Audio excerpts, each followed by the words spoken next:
வணக்கம். 12 மணி செய்திகளை வழங்குவதற்காக நான் அபிநயா. முதலில் தலைப்புச் செய்திகளை பார்க்கலாம். 3300 கோடி ரூபாய் அபராதத்திற்கு எதிராக காங்கிரஸ் தொடர்ந்த வழக்கில் வருமான வரித்துறை பதிலளிக்க உச்சநீதிமன்றம் ஆணை. எந்த பாதகமான நடவடிக்கையும் எடுக்கக்கூடாது என்றும் நீதிபதிகள் உத்தரவு. டெல்லி முதலமைச்சர் அரவிந்த் கெஜ்ரிவால் ஏப்ரல் 15ஆம் தேதி வரை நீதிமன்ற காவலில் சிறையில் அடைப்பு. அமலாக்கத்துறை காவலில் விசாரிக்க மேலும் அவகாசம் வழங்க டெல்லி நீதிமன்றம் மறுப்பு. செந்தில் பாலாஜிக்கு எதிரான வழக்கை மாவட்ட நீதிமன்றம் 3 மாதங்களில் விசாரித்து முடிக்க வேண்டும் என்ற உயர்நீதிமன்ற உத்தரவுக்கு தடை விதிக்க மறுப்பு. செந்தில் பாலாஜியின் கோரிக்கையை நிராகரித்தது உச்சநீதிமன்றம்.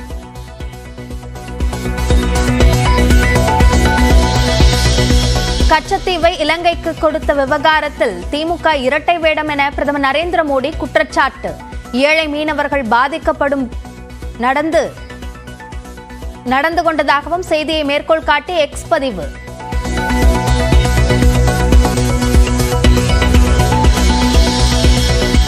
கச்சத்தீவு விவகாரம் மூலம் திடீர் மீனவர் பாச நாடகத்தை அரங்கேற்றுவதாக பிரதமர் மோடி மீது முதலமைச்சர் மு க ஸ்டாலின் குற்றச்சாட்டு. திசை திருப்பாமல் தமிழக மக்களின் கேள்விக்கு பதிலளியுங்கள் என்றும் சவால்.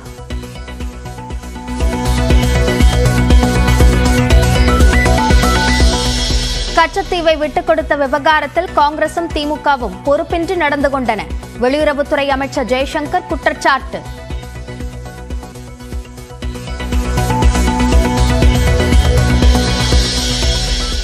ஆயிரத்தி 1974ஆம் ஆண்டு கச்சத்தீவு கொடுக்கப்பட்டதை பிரதமர் நரேந்திர மோடி இப்பொழுது ஏன் கிளப்புகிறார் என முன்னாள் அமைச்சர் ப. சிதம்பரம் கேள்வி.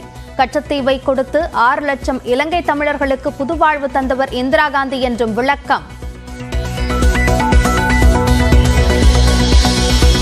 கச்சத்தீவு விவகாரத்தை 10 ஆண்டுகளாக பிரதமர் மோடி பேசாதது ஏன் என சுபவீரபாண்டியன் கேள்வி.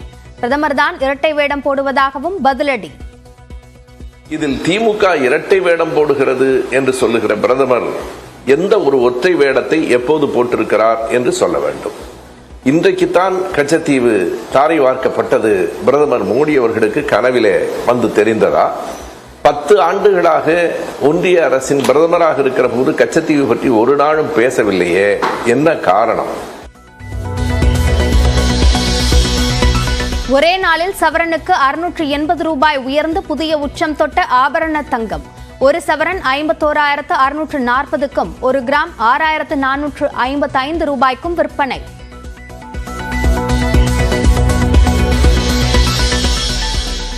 இன்று முதல் புதிய வருமான வரி திட்டமே நடைமுறையில் இருக்கும் என வந்த தகவல் உண்மையில்லை. மத்திய நிதி அமைச்சகம் விளக்கம்.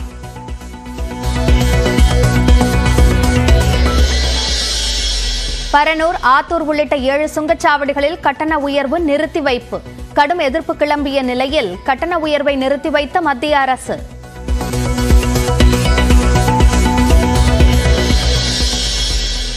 எடப்பாடி பழனிசாமியுடன் தான் கைகோர்த்து செயல்படுவதாக கூறுவது தவறான குற்றச்சாட்டு என முதலமைச்சர் மு க ஸ்டாலின் விளக்கம். அதிமுகவை தாங்கள் திராவிட கட்சியாகவே நினைப்பதில்லை என்றும் நாளிதழுக்கு பேட்டி.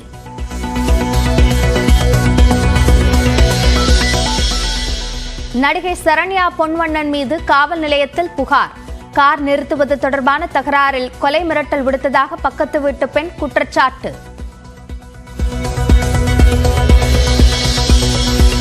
சென்னையில் வர்த்தக பயன்பாட்டிற்கான சிலிண்டர் விலை 30 ரூபாய் 50 காசுகள் குறைப்பு. 1930 ரூபாய்க்கு விற்பனை.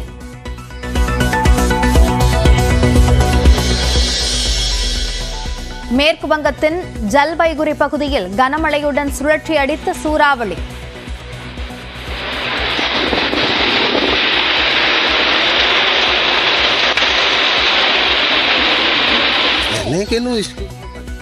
ஐந்து பேர் உயிரிழந்த நிலையில் பாதிப்புகளை நேரில் ஆய்வு செய்கிறார் முதலமைச்சர் மம்தா பானர்ஜி.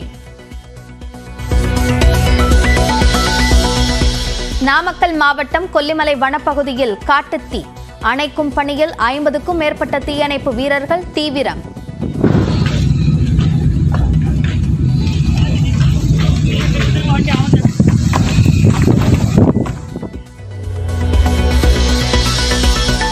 IPL-இல் டெல்லி அணியின் கேப்டன் ரிஷப் பந்திற்கு 12 லட்சம் ரூபாய் அபராதம்.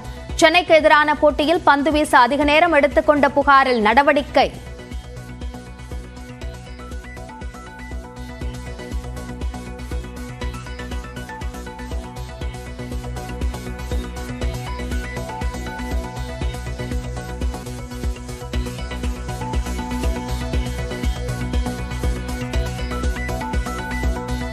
சென்னை வேப்பேரி ரிச்சர்ட்சன் சாலையில் உள்ள வாக்காளர்களுக்கு மாவட்ட தேர்தல் அதிகாரி ராதாகிருஷ்ணன் பூத் ஸ்லிப் வழங்கி வருகிறார். அது சார்ந்த காட்சிகளை தற்போது பார்க்கலாம்.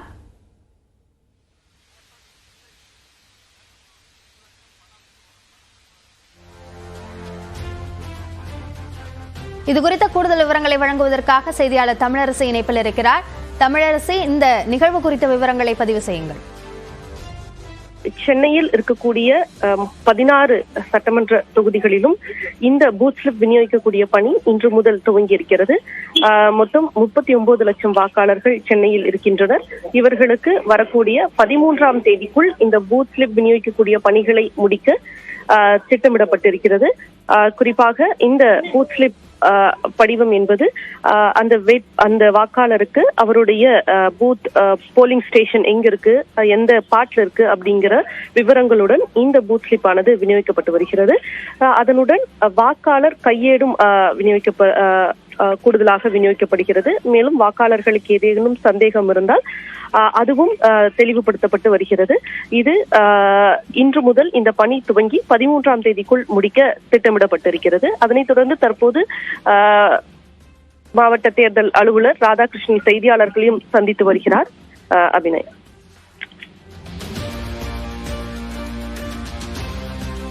மக்களவைத் தேர்தலில் வாக்காளர்களுக்கு பூத் ஸ்லிப் வழங்கக்கூடிய பணியில் தேர்தல் அதிகாரி ராதாகிருஷ்ணன் ஈடுபடுவதை பார்த்தோம். விரிவான விவரங்களுக்கு நன்றி தமிழரசி. 11 மணி அளவில் இது எல்லாமே அரசியல் கட்சிகள் பிரதிநிதிகளுக்கு முன்னிலையில நடக்கும். இதுதான் இன்னைக்கு எங்களோட தகவல். சென்னையில எத்தனை வாக்குச்சாவடிகள் ஏற்கனவே நான் அதை பல முறை சொல்லிட்டேங்க. 579ங்கிறது வல்னரபிள்ங்கிறது அதுல இன்ஃபுளுன்ஸ் பண்ணி ஓட்டு போடலாம் அப்படிங்கிறது வல்னரபிள்னு வரும். கிரிட்டிக்கல்னுங்கிறது பல்வேறு வரையறைகள் கொடுத்துருக்காங்க. இது வரைக்கும் நமக்கு கிரிட்டிக்கல்னுங்கிறது என்னன்னா ஒரு 90 விழுக்காடுக்கு மேல வாக்கு பதிவானது, அது மட்டும் இல்லாமல் 75 விழுக்காடு ஒரே நபருக்கு பதிவானது, இல்லையா 10 விழுக்காடுக்கு குறைவாக பதிவானது, இல்லையா அன்னைக்கு வாக்குச்சாவடிகள்ல கடந்த தேர்தலில் ஏதாவது சண்டை சச்சரவு ஏற்பட்டது. அந்த மாதிரி டெக்னிக்கலி நமக்கு போன எலெக்ஷன்ல ஒன்றும் கிடையாது. அதே நேரத்தில் இந்த கிரிட்டிக்கல் போலிங் ஸ்டேஷன்ஸ் நாங்க தானா முடிவெடுக்க மாட்டோம். தேர்தல் பார்வையாளர்கள் வந்ததனால் அவர் அடுத்த 2-3 நாட்களுக்கு டெஃபினட்டா கூடுதலாக இருக்கக்கூடிய அந்த வாக்குச்சாவடிகள் கண்டறிந்து ஏற்கனவே வல்னரபிள்னு நம்ம கண்டறிந்திருக்கோம். ஸ்லம் பாக்கெட்டை யாராவது இன்ஃப்ளூயன்ஸ் பண்ணக்கூடிய போக 579, 18 மற்ற இதர கிரிட்டிக்கல்னு இதுவரைக்கும் கண்டுபிடிச்சிருக்கோம். பட் இந்த ஆக்சுவல் கிரிட்டிகாலிட்டி பார்வையாளரோட ஒப்புதலோட இந்த வார கடைசிக்குள் வெளியிடப்படும். அதுக்கு தேவையான சென்ட்ரல் ஆர்ம்டு போலீஸ் ஃபோர்ஸ் மற்றும் நம்மளோட காவல்துறை போன்றவை அனைத்தும் இருக்கும். மைக்ரோ அப்சர்வர்ஸும் அதுக்கு போடுவோம். தட் இஸ் வாக்காளர்களுக்கு பூத் ஸ்லிப் வழங்கிய பிறகு செய்தியாளர்களை சந்தித்த ராதாகிருஷ்ணன். அதனை பார்த்தோம். முழு விவரங்களை பின்னர் வரும் செய்திகளில் பார்க்கலாம். கச்சத்தீவு விவகாரத்தில் திமுக இரட்டை வேடம் போடுவதாக பிரதமர் நரேந்திர மோடி குற்றம் சாட்டியுள்ளார். இலங்கைக்கு கச்சத்தீவு தாரை வார்க்கப்பட்டது தொடர்பாக தகவல் அறியும் உரிமை சட்டத்தின் மூலம் வெளியான செய்தியை மேற்கோள் காட்டி பிரதமர் நரேந்திர மோடி தனது எக்ஸ் பக்கத்தில் கருத்து பதிவிட்டுள்ளார். அதில் தமிழ்நாட்டின் நலன்களை பாதுகாக்க திமுக எதுவும் செய்யவில்லை என்று விமர்சித்துள்ளார். கச்சத்தீவு விவகாரத்தில் வெளியாகும் புதிய தகவல்களால் திமுகவின் இரட்டை வேடம் வெளிப்பட்டுள்ளதாகவும் சாடியுள்ளார். திமுகவும் காங்கிரசும் குடும்ப கட்சிகள் என்றும் அவை தங்களது மகன் மற்றும் மகள்கள் மீது மட்டுமே கவனம் செலுத்தும் என்றும் விமர்சித்துள்ளார். கச்சத்தீவு விவகாரத்தில் காங்கிரஸ் மற்றும் திமுகவின் அலட்சியத்தால் ஏழை மீனவர்களின் நலன் கடுமையாக பாதிக்கப்பட்டிருப்பதாகவும் பிரதமர் நரேந்திர மோடி குற்றம் சாட்டியுள்ளார்.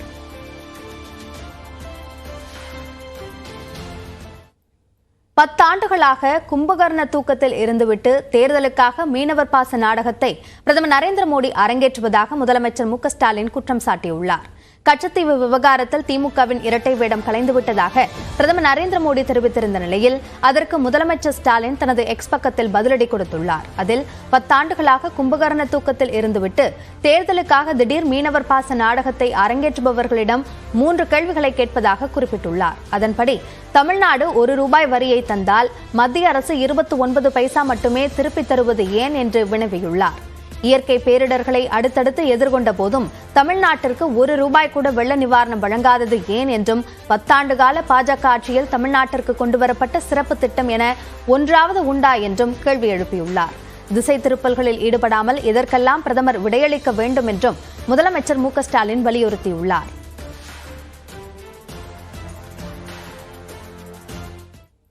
இலங்கைக்கு கச்சத்தீவு தாரை வார்க்கப்படுவது குறித்து அப்போதைய முதலமைச்சர் மு. கருணாநிதிக்கு முழுமையான தகவல்கள் அளிக்கப்பட்டிருந்ததாக மத்திய வெளியுறவுத்துறை அமைச்சர் ஜெய்சங்கர் தெரிவித்துள்ளார்.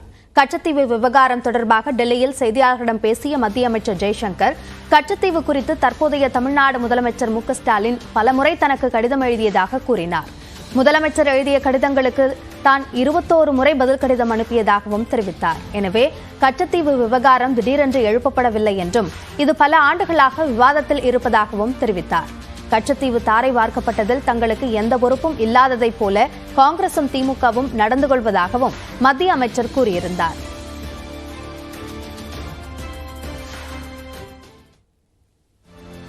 One year before the Kachativu agreement, already then union government and then state government led by DMK were already led. The chief minister, up to the level of chief minister, were already discussing this agreement, and they are discussing this agreement before they actually go into talks with Sri Lanka. Now then it says, Foreign Secretary said, the purpose was to keep the Tamil Nadu government fully informed. Please note these words, fully informed of the developments in the talks with Sri Lanka and get the benefit of the views and negotiations of the Tamil Nadu, views and suggestions of the Tamil Nadu authority. 1974 ஆண்டு கச்சத்தீவு தாரை வார்க்கப்பட்ட நிலையில் அதற்கு அடுத்த 2 ஆண்டுகளில் மற்றொரு ஒப்பந்தத்தின் மூலமாக மீன்பிடிக்கவும் தடை விதிக்கப்பட்டதாக மத்திய அமைச்சர் ஜெய்சங்கர் தெரிவித்தார். After giving assurance in 1974 that nothing has actually changed, in less than 2 years actually the fishing rights changed. Katchatheevu விவகாரத்தில் பிரதமர் நரேந்திர மோடியின் அவதூறுகளுக்கு தமிழ்நாட்டு மக்கள் செவிசாய்க்க மாட்டார்கள் என்று அமைச்சர் சேகர் பாபு தெரிவித்துள்ளார். சென்னையில் நியூஸ் 18 தொலைக்காட்சிக்கு பிரத்யேக பேட்டி அளித்த அவர், கச்சத்தீவு பிரச்சினையில் முதலில் நீதிமன்றத்திற்கு சென்றது திமுக தான் என்று விளக்கம் அளித்தார். நடவடிக்கையில் பின்னடைவை சந்தித்த பிறகு தேர்தலுக்கு தேர்தல் மீனவர் நண்பனை போல் தங்களை காட்டிக் கொள்வதற்காக இந்த கச்சத்தீவை கையில் எடுக்கிறார்கள்.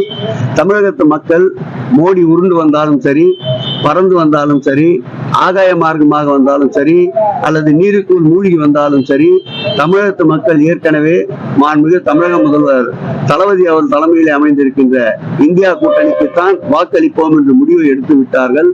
ஆகவே மோடியினுடைய இது போன்ற அவதூறு பிரச்சாரங்களுக்கு தமிழக மக்கள் செவிசாய்க்க தயாராக இல்லை. மாத ஊதியம் பெறுவோர் தங்களது வருமான வரி செலுத்தும் முறையை தாங்களே தெரிவு செய்து கொள்ளலாம் என்று மத்திய அரசு கூறியுள்ளது.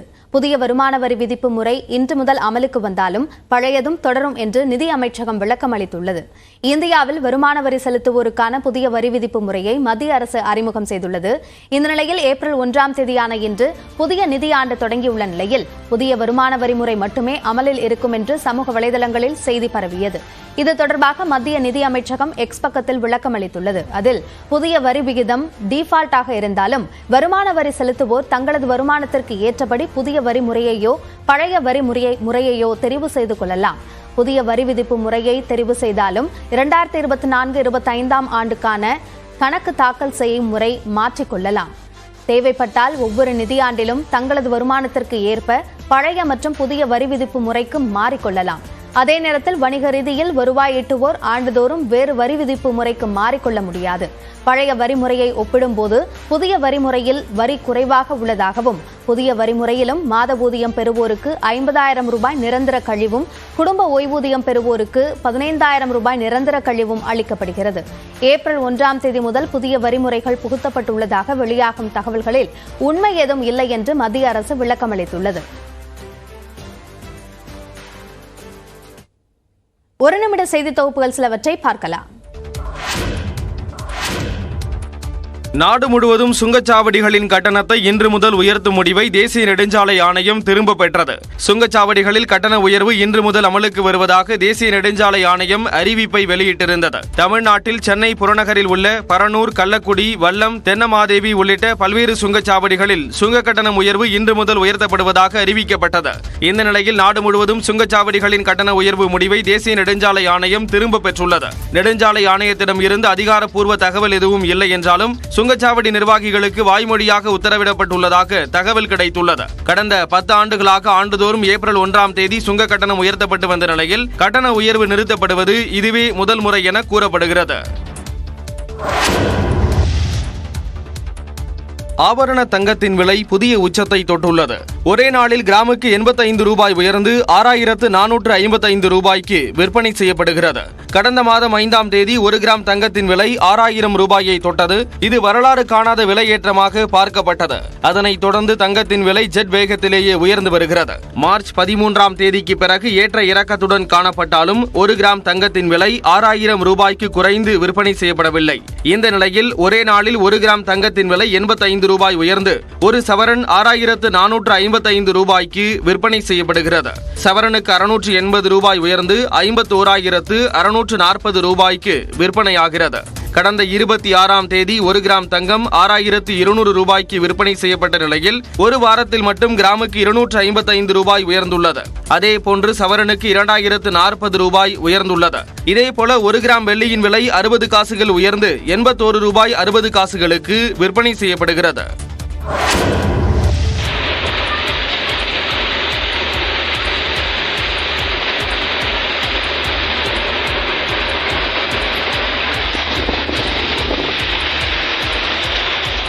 கட்டுக்கடங்காத வேகத்தில் சுழன்றபடி நிலப்பரப்பை சூறையாடி பயிர்களையும் வீடுகளையும் நாசம் செய்த இந்த சூறாவளி ஏற்பட்டது மேற்கு வங்கத்தில். ஜல்பைகுரி மாவட்டத்தில் 10 நிமிடங்கள் வரை நீடித்த இந்த சூறாவளியால் ராஜார்ஹாட், பர்னிஷ், பகாலி, ஜோர்பக்டி, மாதப்டாங்கா, சப்திபாரி ஆகிய பகுதிகளில் மிகுந்த பாதிப்பு ஏற்பட்டது. பல ஏக்கரில் விளைநிலங்கள், பயிர்கள், ஏராளமான குடிசைகள், மின்கம்பங்கள் சேதமடைந்தன. மரங்களும் முறிந்து விழுந்தன. 800 வீடுகள் சேதமடைந்ததாக கூறப்படுகிறது.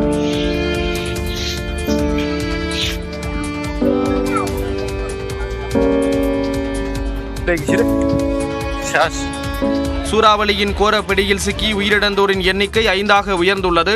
300க்கும் மேற்பட்டவர்கள் காயமடைந்தனர். மாநிலத்தில் பேரிடரை தொடர்ந்து முதலமைச்சர் மமதா பானர்ஜி தனது நிகழ்ச்சிகளை ரத்து செய்துவிட்டு பாதிப்புகளை நேரில் பார்வையிட்டு மீட்பு நடவடிக்கைகளை துரிதப்படுத்தினார். கொலை மிரட்டல் விடுத்ததாக நடிகை சரண்யா பொன்வண்ணன் மீது காவல் நிலையத்தில் அவரது பக்கத்து வீட்டு பெண் புகார் அளித்துள்ளார்.